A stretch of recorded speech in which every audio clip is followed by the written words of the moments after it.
Pues hoy hablaremos del voto femenino en México, su importancia y cómo hemos llegado hasta aquí. Era un sábado, 17 de octubre de 1953, cuando México amaneció con la confirmación de esta ansiada noticia que fue publicada en el Diario Oficial mediante el siguiente decreto. Artículo 1 de la Constitución. Se reforma el artículo 34 de la Constitución Política de los Estados Unidos Mexicanos para quedar en los siguientes términos. Artículo 34.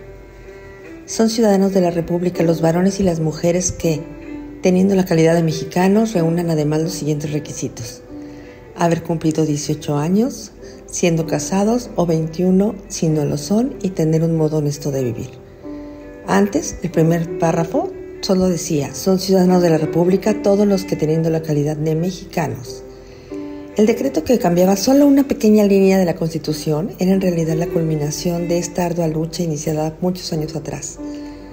Las primeras manifestaciones de la lucha femenina para ejercer el derecho a decidir el rumbo político de México se dieron entre los años 1884 y 1887, con muchos años de retraso respecto a otros países, cuando por primera vez una publicación, concretamente la revista Violetas de Anáhuac, fundada y dirigida por Laureana Wright González y escrita solamente por mujeres, demandó el sufragio femenino.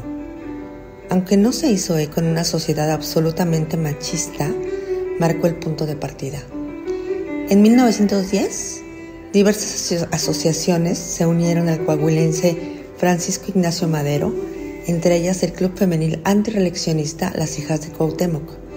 Poco tiempo después, sus integrantes protestaron por el fraude en las elecciones y demandaron la participación política de las mujeres. El 13 de enero de 1916 se realizó el primer Congreso Feminista, impulsado por el general Salvador Alvarado, gobernador de Yucatán. Uno de los principales acuerdos a los que se llegó fue demandar que se otorgara el voto a las mujeres, lo cual hizo mucho eco.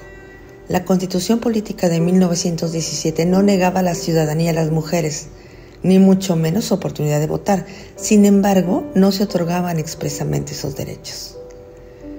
Ya en 1937, el presidente Lázaro Cárdenas estuvo a punto de reformar el artículo 34 constitucional, impulsado por un intenso movimiento de las mujeres recién afiliadas al partido oficial.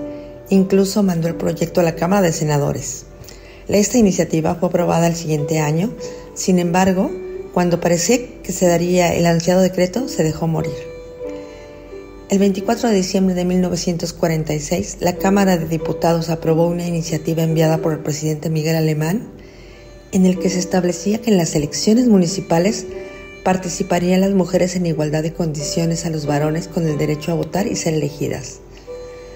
Ese largo camino parecía acercarse a su fin. Adolfo Ruiz Cortines incluyó el voto femenino en sus promesas de campaña y ya como presidente lo hizo realidad. Aquel día era un otoño de 1953 y se consumaba una lucha, pero comenzaba otra que aún no había final: la equidad plena del voto en la sociedad mexicana. Y fue hasta 1955 que se dio el primer sufragio. Las mujeres mexicanas pudieron votar. Como sabemos, votar es un derecho que hoy en día no se cuestiona, pero durante siglos las mujeres no pudimos hacerlo. Para nosotros ya es normalizado, pero muchos años y mucha lucha pasó anteriormente para poder hacerlo. El primer país, imagínense, en autorizar el voto femenino a las mayores de 21 años fue Nueva Zelanda, el 19 de septiembre de 1893, hace 128 años. En México, hace 68 años, se pudo votar. Por otro lado, es un derecho humano. La Declaración Universal de los Derechos Humanos señala que toda persona tiene derecho a participar en el gobierno de su país, directamente o por medio de representantes libremente escogidos. La Declaración Universal de los Derechos Humanos, aprobada por las Naciones Unidas en 1948, reconocía así por fin el sufragio femenino como derecho humano universal. Y miren, el derecho al voto es un derecho fundamental que durante décadas estuvo limitado a la mitad de la población.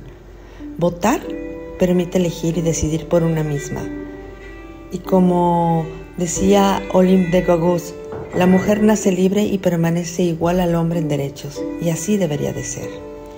Ahora en México vendrán elecciones. Es muy importante que las mujeres, en honor a esas tantas mujeres y a esa lucha, tengamos presente toda esta historia y toda esa lucha de esas mujeres para poder salir a votar, mantener una democracia, ejercitar nuestro derecho, lo menos que podemos hacer para honrar a toda esa lucha y a todas esas mujeres. Y bueno, pues me tomo un café. Por ahora me despido.